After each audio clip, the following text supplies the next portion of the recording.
My earliest memories are like faded snapshots, tinged with a touch of sadness. Dad exists as a figure in an old photograph hidden in a dusty album from before I turned 5. Mom Anna could be stormy, hovering over our tiny apartment. One moment she'd scrub the kitchen floor, muttering about starting anew. The next she'd embrace me tightly, almost too tight to breathe. These suffocating hugs, though rare, were the only affection I longed for. Mostly, I trailed behind her like a small shadow. She'd dart around the apartment, her face etched with worry that seemed to have a life of its own. Sometimes, when her worry lines deepened and her brow furrowed, she'd leave me with Mrs. Rodriguez downstairs. When she returned, the tension crackled like static in the air. She'd tussle my hair with a distracted sigh, a gesture more obligatory than loving. But sometimes a fleeting smile would cross her face, a glimpse of the warmth I craved. Mom started dating again. Alex, a man with eyes that crinkled at the corners when he laughed, entered our lives. Unlike the whirlwind that was Mom, he moved with a gentle calm. He treated me with a kindness that felt foreign in our tense household. One day, after a particularly humiliating incident with Jessica Miller and her posse at school, I found myself clinging to him on the couch, tears blurring my vision. "Why do they always pick on me?" I mumbled into his shirt, the familiar ache of loneliness constricting my chest. He knelt before me, his eyes reflecting a concern I wasn't used to seeing from adults. "They pick on you because they're insecure," he said softly, wiping away a stray tear. "They want to feel powerful by making others feel small." His words were a balm to my wounded spirit. In that moment, a flicker of hope ignited within me. Maybe, just maybe, things were starting to look up. But hope in my world was a fragile butterfly, easily crushed. Then came Lily, a tiny bundle of joy with eyes that mirrored Mom's. She arrived a year later. Suddenly, I wasn't the center of attention anymore. All the warmth, all the affection seemed to evaporate, replaced by a cold indifference. Mom's focus shifted entirely to Lily, leaving me to navigate the confusing world of childhood alone. 14, awkward braces, a permanent frizz halo around my head, and a knot of insecurity the size of Texas tightening in my gut. It was also the age when my mom's negativity towards me bloomed into a full-blown weed garden. Take picture day at school. Mom took the day off work to fuss over Lily's pigtails and pick out the perfect sparkly dress. When it came to my turn, a sigh escaped her lips as she rummaged through my closet. Nothing decent in here," she muttered. Of course, when picture day arrived, Lily looked like a little princess, and I resembled a rumpled dandelion compared to her sunflower. Mom cooed over Lily's photo while mine got a cursory glance and a dismissive grunt. Alex, bless his kind heart, tried to be the positive voice in my life. He'd take me shopping sometimes, helping me pick out clothes that actually fit and flattered me. One day, after a particularly frustrating day with Mom, I found myself clinging to him. The need for comfort overwhelming. "Dad," the words slipped out before I could stop it. He froze, then a pained expression crossed his face. Mom appeared in the doorway, her eyes blazing. "You have one father, Elena," she hissed, her voice laced with venom. "And trust me, he deserves you." Her words stung like a slap. Alex, sensing the tension, awkwardly ruffled my hair. "Look, it's okay," he mumbled. "It's not okay," I choked out, tears welling up in my eyes. Lily, who had been watching the whole scene unfold with a smug expression, suddenly piped up. "Elena's been bad again, Daddy." She took my candy without asking. 16, the land of first crushes, awkward dances, and a constant knot of nerves in my stomach. Dating, however, was a minefield in my house. Mom had a knack for sabotaging any potential romance before it even sprouted legs. Take Mark, for example. Tall, funny, and with a smile that could melt glaciers, he was everything a teenage girl could dream of. After weeks of nervous texts and stolen glances, I finally gathered the courage to ask him out. He said yes, excitement bubbled in my chest, a feeling quickly replaced with dread at the thought of him meeting Mom. The night of our date, Mom went into overdrive. She fussed over Lily's bedtime story, making sure it stretched on for an eternity. When Mark finally arrived, looking nervous but sweet, Mom greeted him with a smile that didn't reach her eyes. "Elena never cleans her room," she announced casually, as if discussing the weather.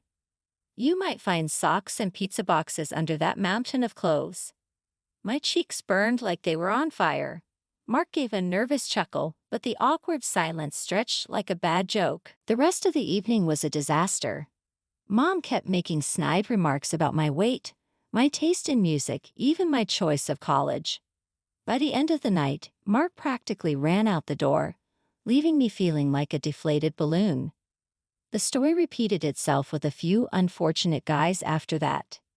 Each time I brought someone home, Mom would turn into a master of backhanded compliments and subtle digs. My self-confidence took a nosedive, and any potential relationship fizzled out faster than a wet firecracker.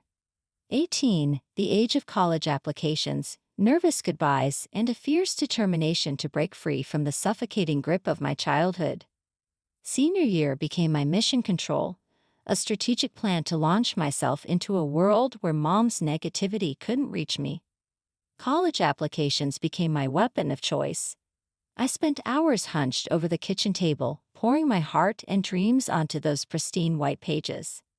Every acceptance letter was a victory, a tiny shard of hope chipping away at the wall Mom had built around me. Of course, she didn't make it easy. When I announced my acceptance to a university across the state, her reaction was a masterpiece of passive aggression. "Oh, Elena," she sighed, shaking her head. "So far away. How will we ever see each other?" It was a question loaded with guilt, but I wasn't falling for it anymore. "We can video chat, Mom," I said, my voice steady. "Besides, there are these things called airplanes." Alex, my ever-supportive anchor, was thrilled for me. "This is amazing, Elena," he beamed, pulling me into a tight hug. "I'm so proud of you." His words were a warm hug on a cold day. He may not have been my dad by blood, but he felt more like one than the man who walked out on us all those years ago. College was a revelation, surrounded by people who didn't know my family history. I finally felt like I could breathe. I blossomed in a sea of new experiences, challenging myself academically and forging friendships that felt genuine and supportive. 27, the land of adulting, spreadsheets that never seemed to end, and a tiny apartment that felt like a palace compared to my cramped childhood bedroom. Life, for the most part, was good. My job as an economist kept my brain buzzing, and David, my amazing boyfriend for the past few years, brought a warmth and laughter into my life I hadn't known before.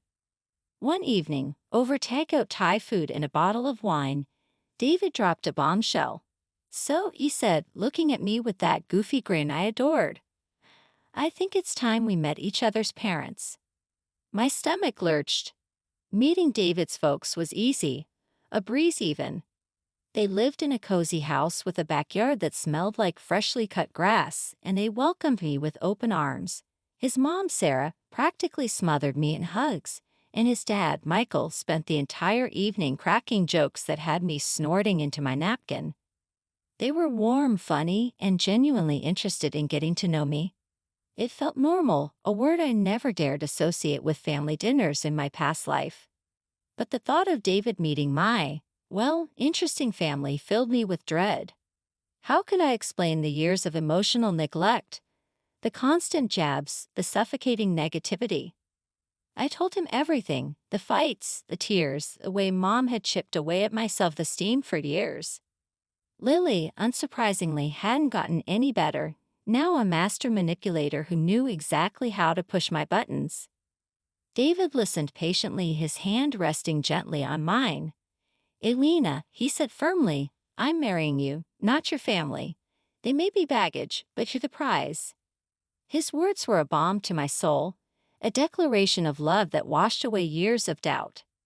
Maybe, just maybe, I could finally build a happy family of my own, one filled with love, acceptance, and laughter, the kind of family I never had but the kind I always deserved. My stomach twisted tighter than a pretzel as I dialed Alex's number. This was it, Yide for breaking the news about David and the engagement. Hey Elena, what's up? Alex's familiar voice boomed through the phone. Hey Alex, I said, taking a deep breath. There's something I need to tell you. I launched into the story, spilling the beans about David, the proposal, and the upcoming wedding. There was a comfortable silence on the other end of the line, then a genuine laugh erupted. Elena, that's fantastic. I'm so happy for you both. His words washed over me like a warm wave, easing some of the anxiety. Nodding, my insides listened. He continued, you've got to bring him over for dinner. Let me meet the guy who finally snagged you. David, bless his supportive heart, was all for it. So, a few weeks later, we found ourselves pulling up to my childhood home, a place that still held a strange mix of nostalgia and dread. Mom answered the door, her face breaking into a surprised smile. Elena, you came to visit. And who is this handsome fella? Mom, this is David, my fiancé, I said, offering a tight smile. David stepped forward, extending a hand. It's a pleasure to meet you, Mrs. Turner, he said politely. Mom beamed, shaking his hand a little too enthusiastically. The pleasure's all mine, dear. So, David, what do you do for a living? David, oblivious to the undercurrent of Mom's question, launched into a detailed explanation of his work as a director at a large company. Alex, ever the smooth operator, chimed in with jokes and stories, keeping the conversation flowing. Lily, of course, wasn't about to be outdone. She spent the entire meal batting her eyelashes at David, interrupting our conversations to pepper him with questions about his job and hobbies. Mom, ever the doting mother, fawned over Lily's every word, a stark contrast to the thinly veiled barbs she kept throwing my way. Elena, honey, she'd say, her voice dripping with fake sweetness, you really should take some fashion tips from Lily. That dress you're wearing? Well, it's not exactly flattering. David, thankfully, seemed oblivious to the digs, but I knew exactly what Mom was doing. She was subtly putting me down, making me feel insecure right in front of my fiancé. The entire dinner felt like a twisted performance, a play where I was constantly reminded of how I wasn't good enough, not pretty enough, not successful enough. By the time dessert rolled around, I was ready to run, screaming as soon as it was polite. We made our excuses and left. The moment we were safely buckled into the car, David let out a long sigh. Your mom, she's a character, isn't she? He said, a hint of amusement in his voice. Yeah, I muttered, a wave of exhaustion washing over me. She can be. He squeezed my hand gently. But hey, we made it through dinner, right? He was right. We had. And even with Mom's negativity hanging in the air like a bad smell, the simple act of holding David's hand filled me with a sense of strength and purpose. This was my future, a future I was building with him, not with my dysfunctional family. The warm glow of post-dinner satisfaction lingered in the air as David and I curled up on the couch, poring over wedding magazines. We envisioned a small, intimate ceremony in a charming vineyard surrounded by the people who loved and supported us. It was perfect. Then the next morning, the dream shattered into a million pieces. My phone buzzed with David's name, his usual cheerful ringtone replaced by a tone that sent a shiver down my spine. Elena, he said, his voice tight with a mix of anger and disbelief, we have a problem. My stomach lurched. What's wrong? I asked, dread settling in. He took a deep breath. Your mom. The blood drained from my face. What did she do this time? David explained, his words hitting me like punches. Mom, the ever-reliable manipulator, had somehow unearthed his work phone number. Instead of a congratulatory call, she'd unleashed a verbal tirade that would make a sailor blush. Apparently, in her twisted world, I was the epitome of inadequacy, ugly, dull, and lacking any social graces. It didn't stop there. She'd even dragged Dad into it, dredging up his abandonment years ago like a weapon. But the pièce de resistance. She suggested David ditch me and turn his sights on Lily, claiming my younger sister was the epitome of beauty and brains. Fury boiled up inside me, a hot, venomous rage. How dare she? How dare she try to sabotage my happiness yet again? David, bless his heart, was furious too, but he channeled his anger into something unexpected, a plan. A crazy, audacious plan, he said, equal parts risky and thrilling. We expose her. We set a trap. The plan was audacious in its simplicity. David would call Mom back, pretend to be swayed by her words, and arrange a meeting to discuss this ludicrous proposal. His goal? To record the entire conversation on his phone. David made the call, his voice smooth and convincing. Mom, completely oblivious to the web she was about to walk into, readily agreed to meet him for coffee. A nervous laugh bubbled up from my chest. This was it. Operation Momzilla Takedown was a go.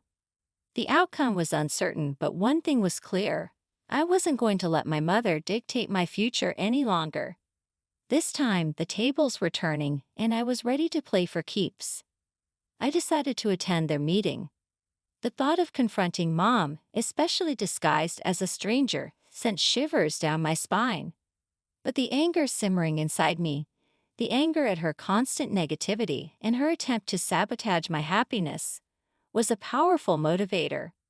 Back in my comfy jeans and a worn-out t-shirt, I slipped into a corner booth at a bustling cafe across the street from our designated meeting spot. Thick black glasses perched on my nose completed the disguise, transforming me into a nondescript observer.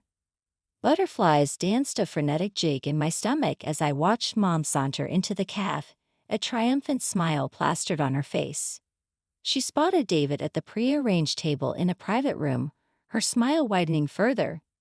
This was it. Operation Momzilla Takedown was officially underway.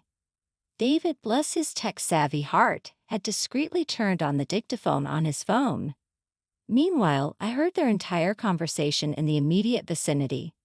Their conversation started innocently enough, David playing the part of the interested suitor. Then Mom, completely ignoring his phone, launched into her diatribe. You know, David, she began, leaning in conspiratorially, between you and me, Elena just isn't wife material. My blood ran cold. The woman who was supposed to be my mother, the woman who was supposed to love and support me, was badmouthing me to a complete stranger. She's, well, a bit simple, Mom continued, her voice laced with fake sympathy. Not very pretty either, if you know what I mean. David, to his credit, kept his face impassive, simply nodding along and murmuring non-committal phrases. Inside, I knew he must be fuming. But Lily, Mom's voice dropped to a conspiratorial whisper, now that's a girl with potential. Smart, beautiful, knows how to handle herself in society. The audacity of it all. Lily, with her airhead personality and complete lack of work ethic, was apparently the epitome of elegance and intelligence according to Mom. The conversation continued, a masterclass in manipulation and deceit. Mom, blinded by her own delusions, even confessed to never loving my stepfather, claiming she'd only married him for his money. The woman had no shame. Finally, after what felt like an eternity, Mom stood up, her face radiating self-satisfaction. Well, David, it was lovely meeting you. Think about what I said, she purred, patting his hand with a perfectly manicured nail as she walked out of the cafe. I could only shake my head in disbelief. So, what now? I asked, my voice tight. David pulled me into a hug, his touch a source of comfort amidst the swirling storm of emotions. Now, he said, his voice firm, we expose her. The air crackled with tension as I walked into my childhood home that weekend. Mom's smile was a mile wide, radiating a smugness that set my teeth on edge. Amina, honey, you won't believe it, she gushed, the words tumbling out before I even had a chance to say hello. What's that, Mom? I asked, already bracing myself for a bombshell. David, she declared, her voice dripping with sickening satisfaction, decided to see reason. He's leaving you and marrying Lily. My heart did a little stutter, but I forced a smile. That's great, Mom. Really happy for them. My stepdad, bless his perpetually confused soul, cleared his throat. But I thought they were getting married. Lily, who had been lounging on the couch like a pampered cat, snorted a laugh. Apparently not, Dad. Elena just wasn't good enough for him. Shocker. I ignored her snide remark, my eyes locked on Mom's triumphant face. It's showtime, actually, I said, my voice surprisingly steady. David's right here. Just then, David walked in, a sly grin plastered on his face. His presence sent a collective gasp echoing through the room. Hi everyone, he said, his voice calm. Just in time for a little family fun. He pulled out his phone and pressed play. The room fell silent as Mom's voice, dripping with malice, filled the air. The conversation from the cafe played in its entirety. Her diatribe about me, her praise for Lily, the shocking confession about my stepfather. The color drained from Mom's face with each passing sentence. My stepfather turned a shade of pale, his jaw slack with disbelief. As for Lily, her bravado crumbled, replaced by a terrified whimper. When the recording ended, a deathly silence descended upon the room. Then my stepfather exploded.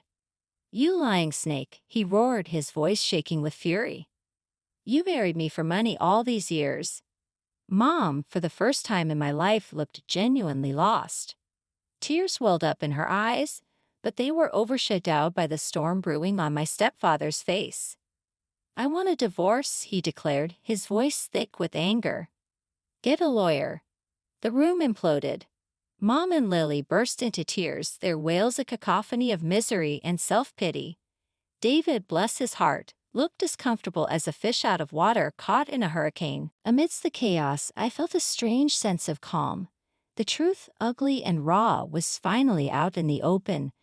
The years of unspoken hurt, the manipulation, the lies, it all spilled out, shattering the facade of our dysfunctional family. The following weeks were a blur of Liel-choked sobs from my stepdad and icy stares from Lily whenever our paths crossed at the grocery store.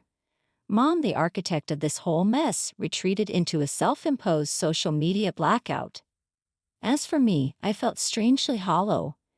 The anger that had fueled me for so long was gone, leaving a gaping hole that needed filling.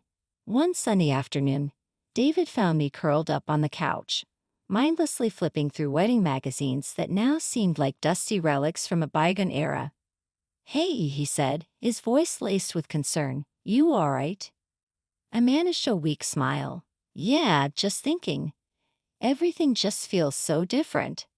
He squeezed onto the couch beside me, pulling me into a hug. It is, he admitted. But hey, different can be good. A chance to start fresh, you know? His words were a gentle nudge in the right direction. Maybe he was right. Maybe the void in my life could be filled with something new, something exciting. A spark ignited in my chest. So, I said, a mischievous glint in my eyes, what do you say we do something crazy? David's eyebrows shot up. Crazy? Like what? How about a road trip? I suggested, a grin spreading across my face. Just us, a map and the open road. No expectations, no timelines, just pure adventure. You had me at road trip, he declared. And so our plans took a sharp turn. The meticulously planned vineyard ceremony morphed into a spontaneous cross-country adventure. We packed a beat-up camper van with essentials, copious snacks, a killer playlist, and a well-worn copy of On the Road, and hit the road with no destination in mind, only the promise of new experiences and shared memories. A year later, David and I stood together at the altar, surrounded by fragrant flowers, exchanging vows. Our ceremony wasn't extravagant, but it was exactly right. Instead of my disapproving mother, my stepdad, recently divorced and estranged from Lily, walked me down the aisle. Tears welled in his eyes. A mix of pride and regret. He squeezed my hand and said, you know, kiddo, I always knew you'd find your happily ever after. Life after the wedding settled into a cozy routine. David and I crafted a life filled with laughter, love, and spontaneous road trips. My stepdad visited often, sharing tales from his adventures and dropping hints about becoming a grandpa. I'd laugh and say, don't worry, you'll